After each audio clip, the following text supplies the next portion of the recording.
it's the next level. I know you think you've stalemated us, but we still have moves, don't we, Alex? We can apply the brakes, slow it to a crawl, choke out your power, and shut down your systems. And yours. My crew know life below zero. We've run a lot of rough miles together. Snowpiercer will tear herself apart. It's a hell of a test for a leader when the lights go out and the food stops flowing. How long do you think this Mr. Layton will last? I think he might surprise you. I guess I'd better meet him then.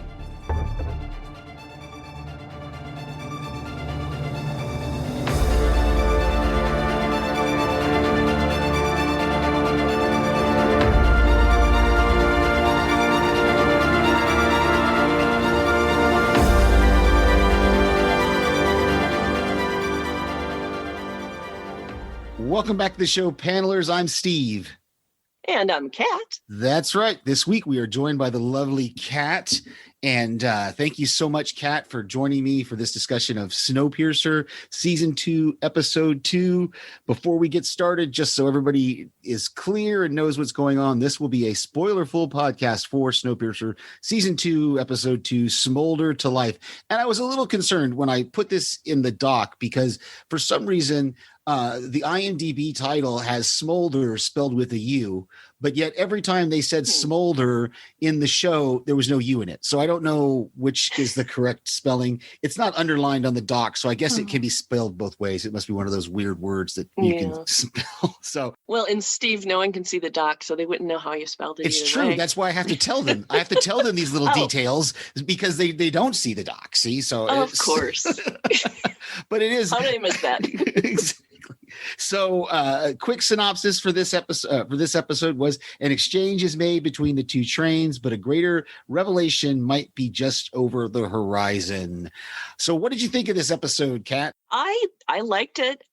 There were some uncomfortable bits to it that I was warned about, but still was not ready for. But I like it. I really, you know how much I like the story in this program.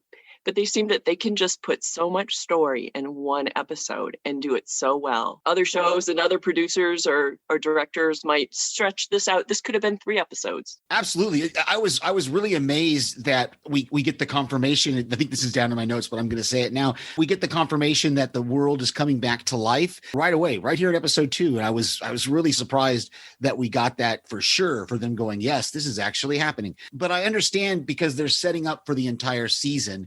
And it's going to be interesting going forward to see how we deal with these two trains and how we deal with this research station and setting up these pockets of whatever they're going to try to do to set up pockets of civilization, and how long it's actually going to take. You know, that's the big question, I think.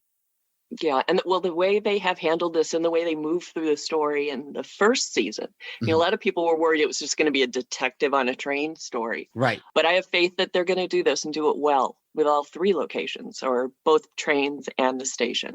Yeah, and we're back to kind of we've got another mystery and a new detective, and I'm sure we'll be talking a little bit about that as we go through our top 5 kind of discussion points. So as I'm a gentleman, I will let the lady go first. And what was your first point of discussion? I have such a hard time pulling out all of the different things in what order.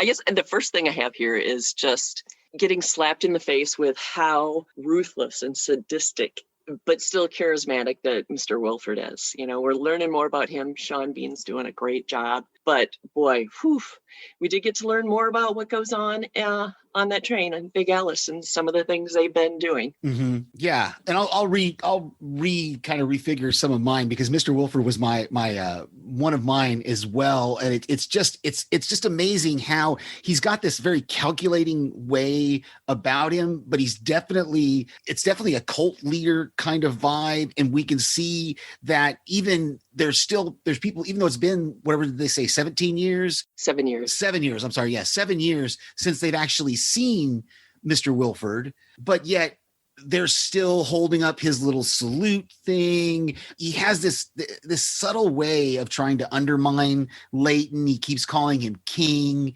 during the prisoner exchange. And, he's doing that as a dig at Leighton, but he's also trying to put that in the ear of the people around him. Yes. Yes, he's trying to get under his skin, and he wants his followers to see him differently. And even in that T car, when you bring up how the people see him, they haven't seen him for 7 years. They literally have a shrine to him. Yeah. In that, religious T car. Yeah. Because it has a teacup in it. Yeah. Yeah. And they were, which character was it? I don't remember now if it was Till or one of the other ones that said half the people think he's here to save us and half the people think he's here to destroy us, or something like that. So it's really interesting. And then, we got Miss Audrey in the last episode, I think, or it might've been this episode, saying something like he wants their souls, and then you already kind of brought up a little bit the super creepy bathtub scene with Kevin, and it's just that kind of way he gets Kevin to commit suicide right there in front of him. And then the dog with it was just creepy. And he's just sitting there, and Alex is listening to her music with her back to them, and the whole scene just made me cringe. But I had to watch it through my fingers, because I just wanted to see Bean's face, Mr. Wilford's face, but I couldn't see what else was going on because I knew it was coming. Yeah. It was pretty. Not pretty. It was pretty, not pretty. Right. So it just amazing. So we both kind of had that same first. So what's another one of yours? Well, I guess with that one, it's how he is grooming Alex to be the same. He was a mentor to Melanie, and it's obvious he's doing the same thing with Alex, but he is really doing a pretty good job of turning her a different way. I don't think she's as altruistic as Melanie. Right. I mean, Melanie's trying to save the world on her arc, and Wilford's just out for himself, and he's doing experiments that are not as kind. I mean, I think that's coming down the line with what we've seen they've been doing with the science. Yeah. And it seems like with Alex, it seems weird that it seems like every time she starts to get a glimpse of Melanie as her mother, and we kind of think Alex might be sort of softening a little bit, then it quickly turns, and because she's been so, like you said, she's been so brainwashed by Mr. Wilford that her mother is this terrible, horrible person who left her behind, and that she just keeps going back to that. And I hope they find a way to kind of bridge that throughout the season. Would it be different though if instead of the traditional she turns around, loves her mother, all those kind of things storyline that we kind of expect, if she just ended up being another Wilford? Oh, see, I get he's grooming her for that. I mean, Melanie, her mom even describes her as cruel. Yeah. Leighton asks how she is, and she just flat out said she's cruel. I would be so depressed if that happened. I like shows that have some positivity to them, and that the good guys win in the end. I'm big on that, and so I could see him going that way, but I hope not. Yeah. It would just be different. I'm not advocating for You're it. right. Okay. So another one of mine is just to bring is we started kind of talking about Melanie a little bit. I liked that, like during her narration at the beginning, she's already thinking of Snowpiercer and Big Alice as one train. Now I know she does toward the end of the episode. She kind of splits them up again, but she does say that these are her revolutions, and I wasn't sure if she was meaning her revolutions as in referring to Snowpiercer, or her revolutions as in referring to Alex. I think she meant Alex. Okay. And she does. It might have even been a hint to that dream she had with the little girl. Mm-hmm. So it's like, was the little girl Alex, or was that little girl Melanie when she was growing up? Because she was telling a story about her dad and when she was growing up. So it's kind of one or the other. Yeah. And she does say that Snowpiercer is now 1,034 cars long. And we got that last week in Leighton's narration. He said Snowpiercer 900 and something. What did he say? 994 cars. 994 cars long, and Big Alice 40 cars long. So we have that now. We have one train, 1,034 cars long. And I Yeah, and I've got it in my notes later, but I'll bring it up now as well. Is I thought it was interesting when it's either Bennett or I think it's Javi actually who brings up the point that they've really got to stay in sync with each other because the two trains have to run correctly because they could shake Snowpiercer apart, they could lag behind, or like at one point Alex says we could slow Big Alice to a crawl and freeze you all out, and Melanie's like, well, if you did that, you would just have a 900 car anchor basically for the rest of your days, But yeah, so it's really interesting. I like Melanie a lot, and I like the way Jennifer Connolly, she's great. Connolly, Mrs. Paul Bettany is referring to it and playing this character. So what's another one of yours? Along with, in the beginning of that last episode and this episode, Hope, with all this horrible things that, the hard to see scenes, it says when she finds out there's a baby, baby on Snowpiercer, that's Hope. And then at the end, I think it's Melanie says the mission is Hope. When the world comes alive again. Yeah. And Hope will, and Leighton also said Hope will unite them. Yeah, that was an interesting exchange between her and Alex, where right there at the end where Alex is telling her, don't tell me you're doing this for me. And she's like, no, I'm not doing it for you. I'm doing it for Hope. I'm doing it for all of us, So yeah, that's a great one to pick out. We've already kind of talked about Kevin's death, but it's kind of sad that we lose this guy so early in the season, because he's so proud of himself when he's talking about how important he is and all of his accomplishments from apprentice to now he's running hospitality on Big Alice. And I talked about Wilford as a cult leader, but really definitely hospitality was his cult, if you want to say his like cult disciples or whatever, because they're spreading that word. And even Ruth is now kind of getting sucked back into it in a certain way when she's all excited about the a communique, and it's actually like Mr. So Wilford's hand, She smells the paper. Yeah. And also Kevin, when he's describing hospitality to Leighton and Roche, he calls it culture. Yeah. And it was just like culture. Yep. Cult. Yeah, exactly. But then he did give up all the information pretty quickly for some chicken wings. And I'm curious, I don't know if you know the answer to this or not. Did buffalo style wings really come from Buffalo, New York? I don't know if that's true. So. They don't come from buffaloes. I mean, well, you're right on that. I just thought it was interesting when Leighton was like, a little taste of home for you, some cayenne pepper and some true buffalo style. And I had to rewind it back to hear that Kevin was from Buffalo. From New Buffalo. York. Yeah. So. Oh, and the way he attacked those wings. Oh my goodness. Incredible. Oh my goodness. Yeah. I loved it. Absolutely. He attacked it like a man who's eaten nothing but Spam. Yeah, exactly. For 7 years. And that's, and that's part of what Wilford kind of tells him, here's why, you have to die, because you showed them our weakness. Yeah. Definitely. You showed them that we're weak and we're lacking in food because of the way you ate those wings. And yeah, so wow. Well, and he had to get Kevin out of there. I was surprised that they were going to exchange Mel right away in this episode. But yeah, he knew that Kevin was going to spill the beans all over the place. And he knew what was going to happen to Kevin as soon as he came back. But what a weird way to do it. Very, very, very creepy and weird. All right. But the whole thing was creepy and weird, but why did he get in the bathtub with him? I don't know.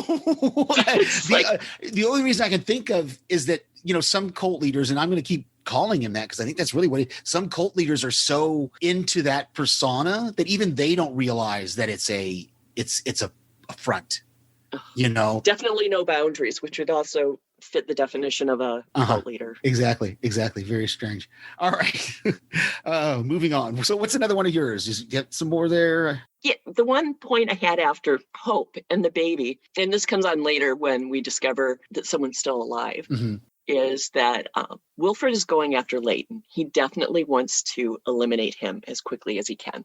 And I think that's revealed at the end too, or a plan he had. But Leighton has a baby, and that's a big vulnerability. But now Josie's alive. Yeah. So that's a vulnerability. And a big part of it is she has third-degree burns all over her body. Frostbite. And Wilford has a way to heal that quickly and completely. See. So he can hold that over his head or will Leighton be thinking of that already? Once he starts, knows. once he starts getting information back to him. That's interesting. I hadn't thought about that. And I wish I had rewatched season 1 to remember that whole, I know that Melanie was the one who locked Josie in the car and kind of interrogated her. But then was it Zara that was the one? Why did Zara let Josie die or try to kill Josie in that car? Was there a reason? Was it just because she was with Leighton? Okay, that's what I was wondering. It's coming back to me now. The whole love triangle thing, that she had to get Josie out of the picture because she wants Leighton for herself. So okay, all right. Now I'm back on track with that one. So on track, yeah, didn't even know it. So let's see, another one of mine. I've kind of talked about my points, but I thought it was interesting making Till the train detective. I love that whole scene where Leighton walks in and he goes, "Roche, let's do this thing," and Roche is like, "Already?" And then she slaps her hand on the book and says, "Best Till, you are now the train detective," and she's like, "Just like that?" But wait a minute, I just followed you around. And he's like, "You're ready for this." And then Roche, I love that line from Roche where he says, "Detective, that was a really beautiful ceremony." Beautiful ceremony. I know. He's great. He almost sounded sincere when he said it, but it really was interesting. And it was great seeing her wheels kind of turn, as they give her the case of Lights having her hand cut. And then when she sees Wilford do that little 3-fingered salute and she sees all the people doing it back at him. And so she goes to Lights and she says, "I need you to show me your hand." And we've discovered that her thumb and pinky have been cut off. So she's, forever doing that Wilford salute. And so it seems apparent that there are members of this cult still on Snowpiercer. Well, and at first they thought it was just class clash. They wanted to put a Taily in her place. Right. But this is also, I think, the first time we've seen the 3-fingered W instead of writing the W in the air across her chest. Yes. I don't remember seeing that before. So I think it could be an indication of allies. I mean, they're all doing it, but that is some kind of marker of, we got people here. Right. Or right. that he has people on the train. Yeah. I think so. And I think that would be interesting to see how that's going to play out. Something I didn't bring up, and it was in my top 5 actually, that I thought was really touching. It was a very sweet scene. Was that moment between Bennett and Melanie when she comes back on the train and he's looking at it, he sees her wounds and they just have this very tender moment. And I didn't remember in the first season, it seemed like it was more of just a relationship out of circumstance. They just happened to be the two, I don't know what Javi's deal was, but there are two people stuck in the engine and they just kind of found each other. And I didn't really get a sense of relationship or love between them in the first. I think part of that though was Mel's, just her attitude was different when she had to hold it together and be Wilford. She was a whole lot more just hemmed in and didn't let her personality show. So maybe I think she just feels more free to just be herself. Right. Now she can kind of let her guard down. Yeah, she can kind of let her guard down. She can have those intimate moments with him. They don't have to hide it. So yeah, that could be. But I just love that scene between the two of them. It was short, but it was very powerful. And then of course she goes right into, this was a 3rd-degree frostbite, and you're like, oh, come on. Don't, can you leave a tender moment alone? Isn't that a lyric? Yes. All right. So what else do we have here in your notes? One of the other notes or thoughts, and I love it every time it comes up, is how they use science in the show. They used real science. They don't make a lot of it up, although a lot of it wouldn't work. Right. But, we had Big Alice has some medical advancements and the frostbite treatment, skin grafts and synthetic skin. Yeah. That enabled him to make that big old Frankenstein bodyguard. So they have been making some different kinds of medical and scientific advancements. They don't have drawers. I don't think he's trying to perfect he's trying to perfect the human race, maybe in a different way. But I have yeah. a feeling he's doing it more like the Third Reich did. Yeah, I love that. That was another one of those moments that Kevin kind of gave them some information, and I loved when they asked Kevin, "Well, how'd they do it?" When he's talking about Icy Bob, and Icy Kevin, Bob? that's what they called him in the first episode. They called him Icy Bob because when he says he wants a protector for Alex, the guy says Icy Bob or some other kind of Bob, and Wilford's like, "Who do you think?" and so, that. but yeah, and even Kevin calls him Icy Bob, and he says his body is able to resist the cold, and they're like, well, how do they do that? And Kevin's like, I don't know, I'm not a doctor. Hospitality. I don't know how they did that. They somehow did something to him, so I thought that was great. But yeah, the whole talk about the CW7, and even that was one of those points where you could see at the end, you talked about the manipulation of Wilford, is that when they're talking about the science, and then even the Headwoods are like, yeah, that theory could work. That does sound that it could be a sound theory, but they're not going to confirm it because they don't want Wilford to kill him. But they're definitely showing that, yeah, this could be true, but we'd have to get some more information. And that's when Melanie's talking about, well, we got to put these balloons out, and we got to get this research station up and running. And that's when I think Wilford even figured out that Melanie was the only one who would be able to run this research station. And so suddenly he sees a crack. Again, one of those vulnerabilities you were talking about, maybe not a vulnerability of Leighton, but definitely a vulnerability of Snowpiercer, that he can, if he can get Melanie out of there, right, then he can start working his cult leader kind of magic. Right. It's just one more roadblock out of the way, just like getting rid of Leighton, So yeah, I had some questions about that research station, and boy, the look on Wilford's face, he does not want the world to come back alive. He is on top. So what's going to happen if people know they can get out? Yeah, exactly.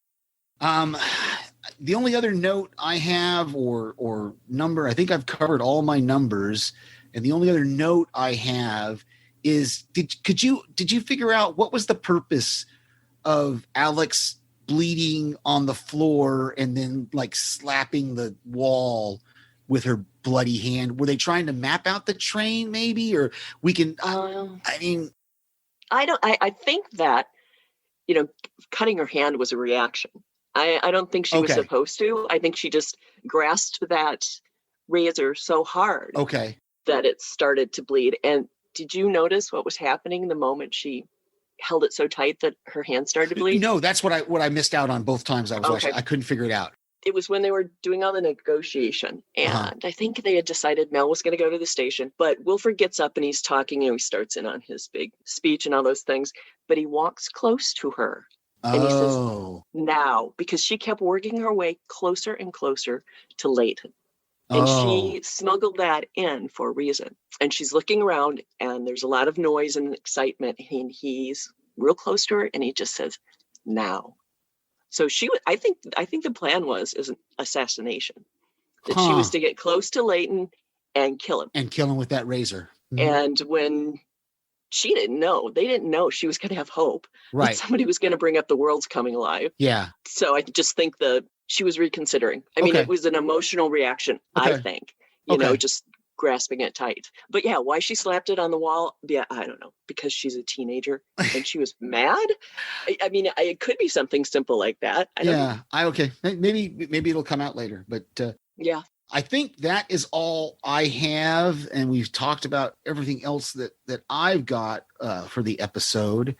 Oh, you've got the song. You know what the song was that was on Alex's CD. Oh, yeah. When Wilford says, give us the room, and they take their little bath together, she puts on her headphones, and the CD is from 07, and the name of the song was This World. And one of the lyrics was, no, not in Noah's boat. So they're not on the Ark. They're definitely not on the Ark. Right. And that was that kind of, different science, different medical, different goals on each train. Right. Melanie's Snowpiercer was the Ark. Right. And Right. she still wants to save humanity. And Wilford's Big Alice is not the arc. Yeah. It was meant to be like a supply, like a resupply train or something like that. I think is what they said in the first episode was Big Alice was supposed to be when Snowpiercer needed resupply, she could come out and they would connect and then. Yeah, but what he's doing on that train is nothing like trying to, They changed it. They retrofitted it. And so what else have you got? Oh, well, I had the song. Mm-hmm. What was the other thing I had thought of? I am wondering about that research station. Right. I hadn't figured out that, well, yeah, it makes sense that Melanie was going on it. And I would imagine she's going to have someone else with her. You would think she would need a team or a crew or something, you would think. Right. But who knows? I mean, they were up in the engine, just 3 of them. Yeah. But the research station is in the Rockies. Mm-hmm. And Big Alice took a shortcut through the Rockies. We know that because it was brought up before. So does Wilford know something about the station we don't? Does he have people there already? And is that where they're doing their experiments?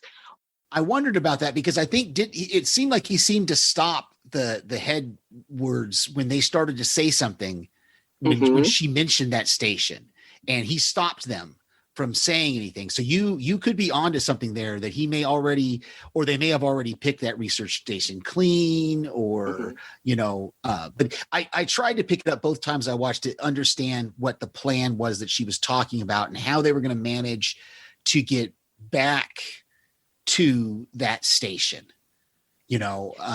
I guess there's more tracks than what we know about, because but it still takes a year to make a full circuit. So they're talking about getting her back in a month. So maybe Big Alice has a shorter route that goes in a big circle around the United States.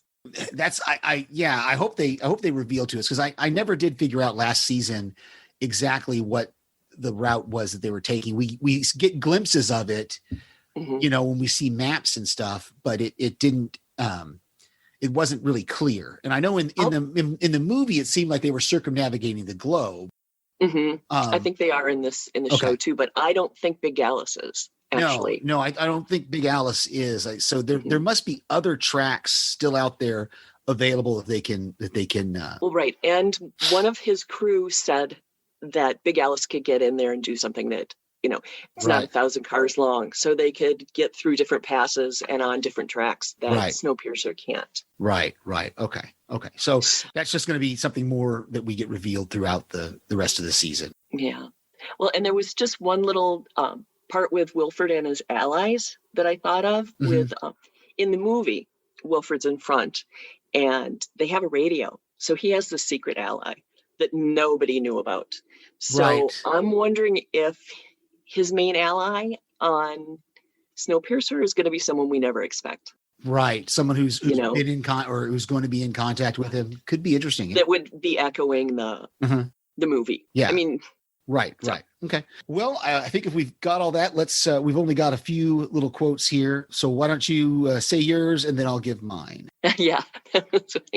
Okay. My favorite quote was when Alex is talking to Melanie, and she says that Wilford, this is what a quote that she gives from Wilford, that he said there are 2 different types of people in this world, dreamers and schemers.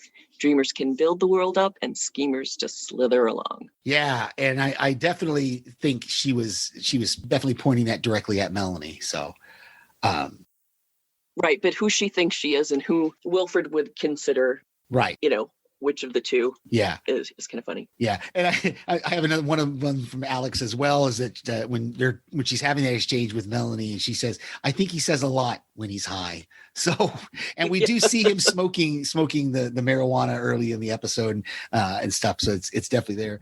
And then I love when Till goes to visit the pastor and she recognizes some of the religious artifacts and he kind of raises an eyebrow and she says, my dad was Jesus-y. So I like the way she put that. Jesus-y. Yeah. So I didn't go back and look at feedback. So I hope next week, if we have some feedback, I will include it in here. Thank you very much. Do you have any podcast recommendations? Well, we recommend our friends' podcast a whole lot, but I had someone who just started watching Game of Thrones. Oh, and I'm not sure everybody knows that they can go back through Strange Indeed and find shows that have been covered in the past if you're starting to watch something new. But we also have House Podcastica. So you can go back into the archives and find programs that maybe, been long gone for years, but you want to listen and follow along. So just remember, everyone, you can listen to what they're covering right now, but just like Panels to Pixels, you can go back and listen to The Boys if you're just now watching it, so that's my recommendation. If you've just now discovered The Punisher, the original podcast show that started us podcasting, Mark and I, was The Punisher on Netflix, and we you can go all the way back and hear our coverage of that. So yes, I just, in fact, someone just sent some feedback to Strange Indeed that they had gone back to one of their older shows and was picking it up. So that's a great recommendation. Yeah. I'll just echo the same thing. Check out Next Level Network online. Check out podcastica.com, the Pirate Core Entertainment. That's Mark's network. He's got several podcasts on there that are going now. And I send regular feedback into Paik and Daphne for their Run for Your Lives podcast. So I would definitely recommend those. I'm going to go through our feedback spiel real quick here. We can be heard on all your podcast players of choice. So check us out there. If there's a chance to give us a review, give us a review. You can also find us panelstopixelspodcast.com. Our Facebook page is facebook.com/panelstopixels. We have an email address, panelstopixels1@gmail.com. That's panelstopixels1, the TO spelled out right there in the middle, and the number 1@gmail.com. We have a YouTube page, a YouTube channel, which is Panels to Pixels Podcast.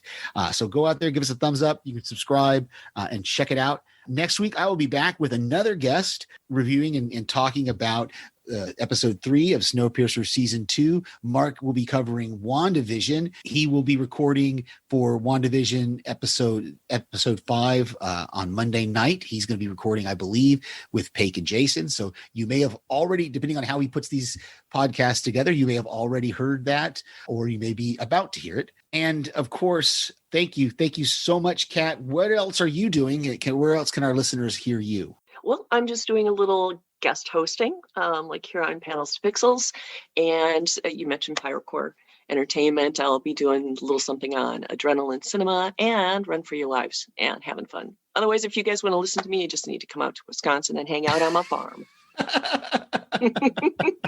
Yes. One of the reasons you can meet all sorts of interesting. I messaged Mark back and said farm life is weird after you were delayed. It's like farm life is weird. Yeah. Goats don't know how to tell time. Of course, neither do guests. You can hear me right here, and I send various voicemails to my friends' podcasts as well. So thanks everyone for listening. I'm Steve. And I'm Kat. And this was Panels to Pixels, and we'll see you on the next panel. Good night. Good night.